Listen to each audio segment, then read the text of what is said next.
చేతులెత్తి నన్ను గెలిపించండి. మీకు అందరికీ ఇది మాట ఇస్తున్నాను. పిఠాపురం ఎమ్మెల్యేగా నేను పోటీ చేస్తున్నాను. కాకినాడ ఎంపీగా ఉదయ్ గారు పోటీ చేయబోతున్నారు. మా ఇద్దరిని, ఎందుకంటే ఇది గీటురాయి ఎన్నికలు. నిజంగా దశాబ్దం తర్వాత నేను నోరు తెరిచి అడుగుతున్నాను, ఓట్లు వేయమండి, ఓట్లు వేయండి. నాకు నేను హక్కు సంపాదించుకున్నాను. 2019లో కూడా నేను చాలా ధాటిగా ధీటుగా అడగలేదు ఓటు వేయండి, ఎందుకంటే నాకు మనసు చెప్తా ఉంది ఇంకా నువ్వు పని చేయి.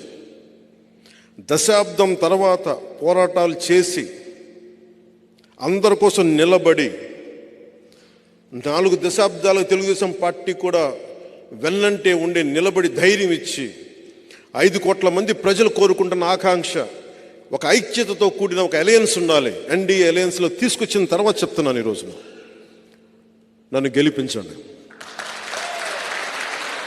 చేతులెత్తి నేను అడగట్లేదు, ఆర్థిస్తున్నాను.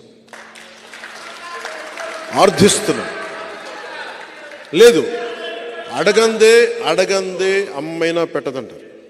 నేను ఈ రోజున అడుగుతున్నాను. ఈ 2 సీట్లుతో పాటు మిగతా 19 సీట్లు ఇంకొక పార్లమెంటు ఇవి కొట్టి చూపించామంటే, ఇందాక